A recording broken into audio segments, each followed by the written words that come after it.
Rand Paul shouldn't even be on the stage. He's number 11. He's got 1% in the polls, and how he got up here, there's far too many people. Anyway, do we want someone with that kind of character, that kind of careless language to be negotiating with Putin? Do we want someone like that to be negotiating with Iran?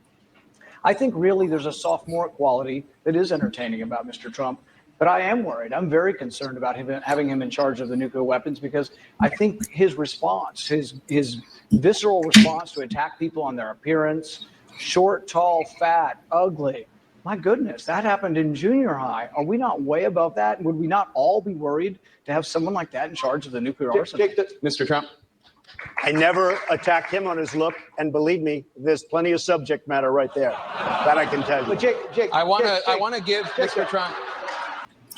Well, here we go again. We got Senator Rand Paul again being a roadblock in the path of putting America first. You have to understand something. Mitch McConnell, Rand Paul, and Thomas Massie in the House are all Kentuckians.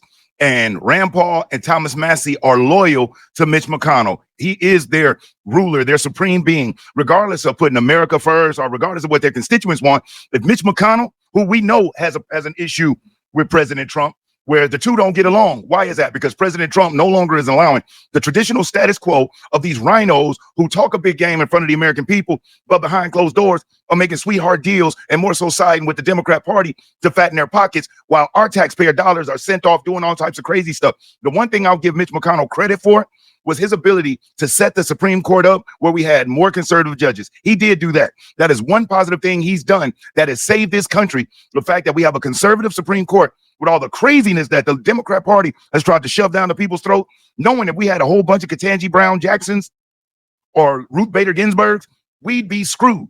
But let's get back to this. So why is Rand Paul in the hot seat? Because he has said that he will not vote for the big, beautiful bill. But not only that, he's trying to get other Republicans not to vote for it, just like in the House. You've got Thomas Massie, who voted against it the first time. And if it has to come back, has said that he'll vote against it every time. And why are they voting against it? Because they say that it adds $5 trillion to the national deficit. But here's what it doesn't say. Why Trump is strategically asking for this bill that seemingly increases the debt limit is because he knows if he does not set the bill up where he gets everything he wants in case anything happens where they need more money, if he set it up where he just got exactly what he wanted, and with everything being unpredictable with the future, if something happened where they needed more money, they've had to take it back to the House and for a vote.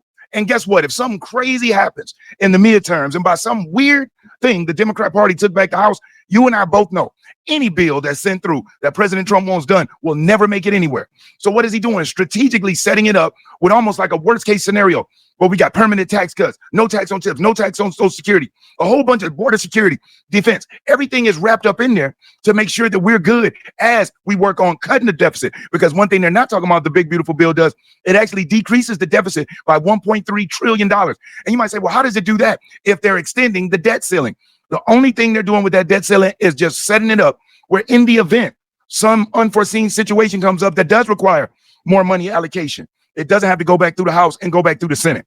So it's almost like one big, beautiful bill with a safety net in it to avoid President Trump or the administration having to risk the Democrat Party trying to throw a monkey wrench in it. But rather than the Democrat Party being the ones to throw the monkey wrench in it, because we got the votes in the House and in the Senate, as long as the Republicans are unified.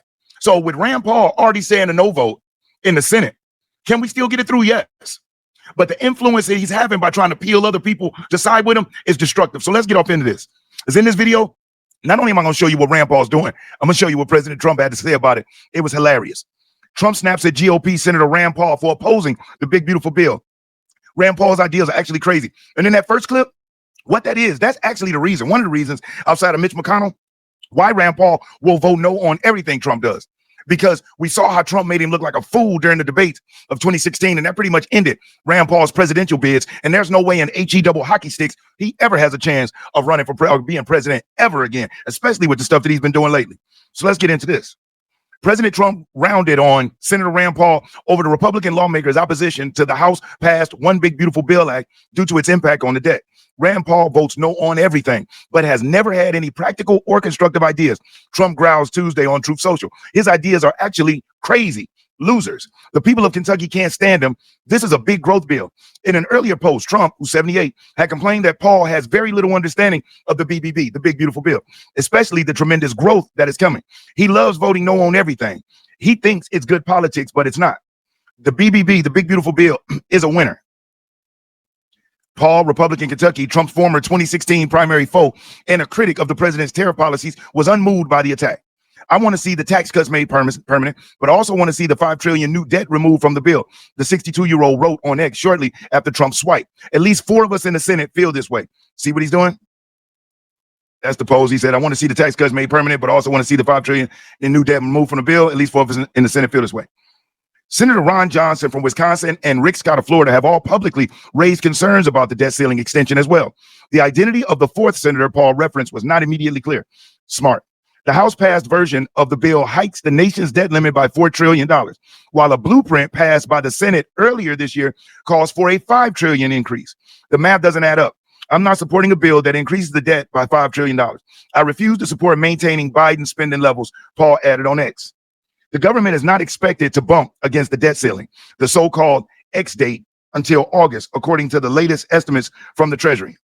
If you're enjoying this video, do me a solid, hit that thumbs up, because I'll never ask you for a Cash App or a Super Chat, but you hitting that like button, it really helps the channel, helps get the information out there. And if you aren't subscribed to the channel, subscribe. And then once you do, make sure you hit the notification bell and then select all. And that way you'll be notified when I upload new videos.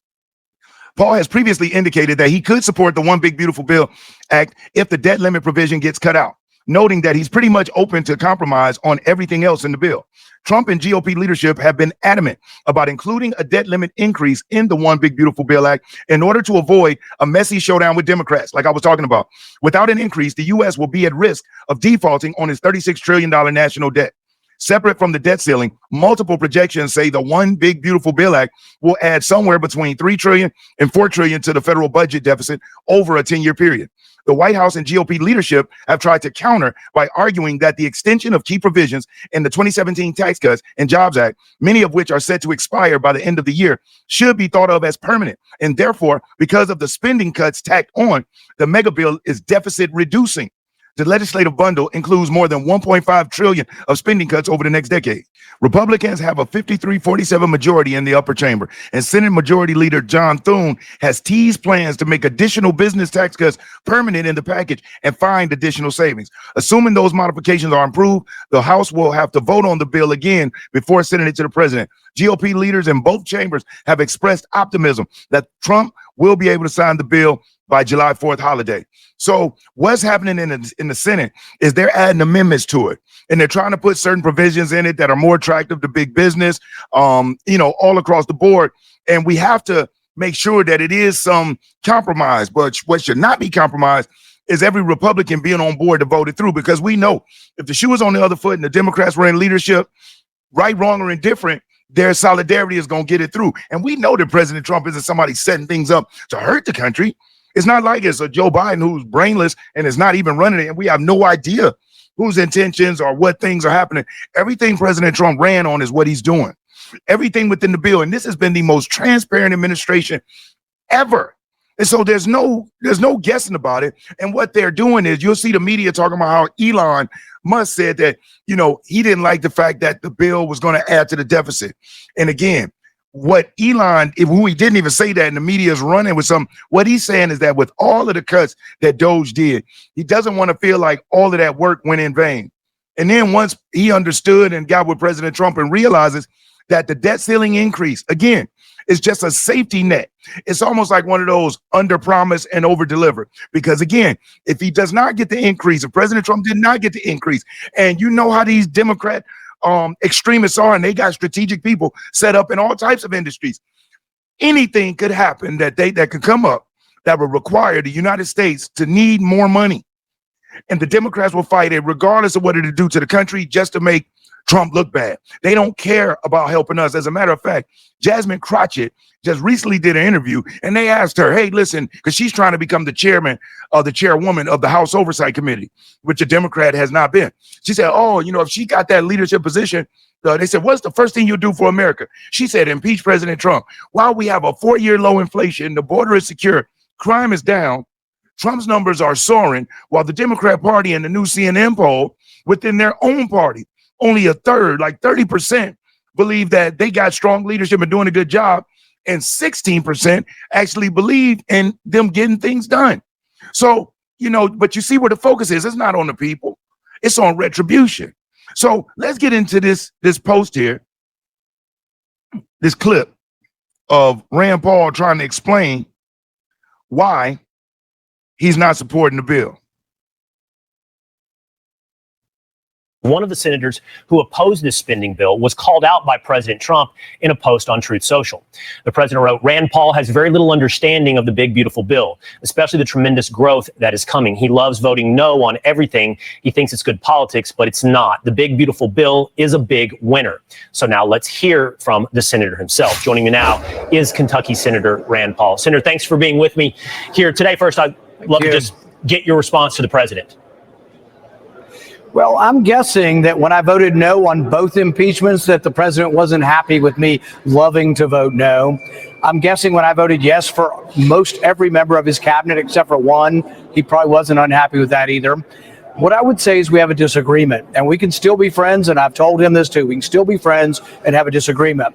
But to put things in perspective, the bill increases spending for the military and for border over $300 billion. The DOGE cuts, which aren't in this bill, were about $200 billion. So this bill actually increases in the first couple of years spending more than all the DOGE cuts combined. Now we're going to do $9 billion.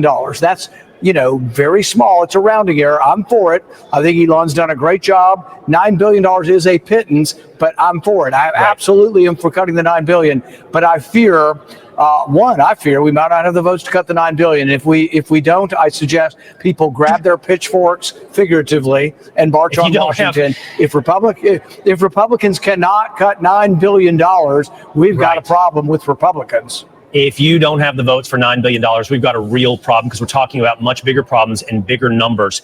On that note, I want to get you to address the two things we just heard from OMB Director Russ Vought, and one made by the president. First of all, they argue the big, beautiful bill puts in place growth measures that you're not accounting for. I've been around this game for a while. You have as well. I do know that growth is something that every administration counts on to offset their spending.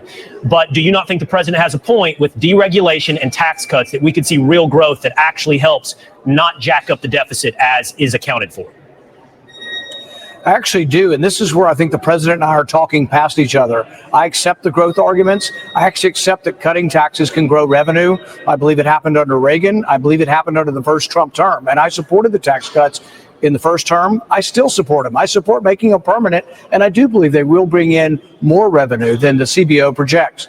My objection to the bill isn't about the tax cuts, and it isn't about those calculations. My objection to the bill is they're going to raise the debt ceiling more than they ever have, $5 trillion, and that this will be the largest increase in the debt ceiling ever. And if the Republicans all vote for it, the Republicans will own the debt. They will lose their high moral ground. We will no longer be the party that can say, look at the Democrats. They're the ones, foisting the debt on our country. We're drowning the sea of debt caused by Democrats, which has largely been true. But I think now if they vote for this, so if they separate out the debt ceiling, I could be for the bill. Okay, that's fascinating to hear, and I'm glad to hear your argument on both the growth side and the accounting side. You're worried about the debt ceiling. So as we hear Rand Paul giving his take on this whole debt ceiling thing, but let's call a spade a spade. What it really boils down to is him being a Mitch McConnell loyalist and trying to do anything he can to be a thorn in the president's side. And so, yes, he voted against the impeachment because he would have been voted out of office. And yes, some of the things that he sided with wasn't because he wanted to, it's because his constituents demanded. But look at the three. Mitch McConnell voted no on everything so far. Thomas Massie, the congressman, and Rand Paul. It is not a mistake, and they keep hanging their hat on this whole debt ceiling thing when at the end of the day, you understand, Rand, that it is a safety net precaution. The president has already secured $9 trillion in private sector investment for the country, making the tax cuts permanent. Tariffs, offsetting to see what it is. Rand Paul isn't a fan of the tariffs. I believe, allegedly, his palms have been greased by somebody because, man, he has been fighting against these tariffs and trying to sell it to the people as if it's a tax on the goods. When the Chinese have already come out and said that they will eat, based on their own projections, they're going to eat 70% of the tariffs, period. And will there be, and then across the board, certain products are actually going to be even less expensive because they want to maintain being competitive in the market. And so a couple of items may see a price increase for them to try to offset, but it isn't this whole thing like the Democrats or Rand Paul is trying to stamp it as tariffs mean increase in prices. How is it that every other country tariffs America, and we don't hear them saying how tariffs are destroying their economy? As a matter of fact, the Democrat Party is fighting for the other countries to maintain their trade deficit advantage over America. So we have our politicians fighting on behalf of foreign countries that we maintain the unequal or the unbalanced tariff deficits to benefit them and hurt us. They're fighting for it. I saw a news report on CNN where one of these Democrat spokespeople was really like, they were talking about how President Trump, put those tariffs up and how China was ready to come to the table and negotiate. And then when President Trump and China agreed to the pause where we put a 30% tariff on them and they put a 10% tariff on us, they said, oh, look at China. They're not backing down. They're standing strong. And it's almost like they were trying to act like President Trump getting a 30% tariff on China was a loss when we didn't have that before. And our tariff that they had on us being reduced to 10% wasn't a good thing. The Chinese economy is rocked. And let me explain very briefly why. Then I'm going to show you what Senator Kennedy had to say about Rand Paul. The Chinese economy is rocked because they're the #1 exporter in the world, which means they make goods, they throw them out and they sell them around the country. They have to. You know why? Because under the communist rule, their domestic purchasing power is nil. Their population doesn't have people with money like that. You talk about classism, they have a very small group of people who are aligned with the government that have it all, while the majority of people are broke. That's what happens in communist countries. The government is rich, but the people are poor, and the government gives just enough scraps to make sure you don't die from starvation or die from thirst, but you're never going to have enough to be able to eat, drink, and be full. And so when President Trump put those tariffs up and China realized they wasn't going to be able to sell things in the U.S., because remember, they're the #1 exporter, they're the #1 producer of goods, and guess who the #1 buyer of goods are? We are. But we're the #1 purchaser, especially of Chinese goods.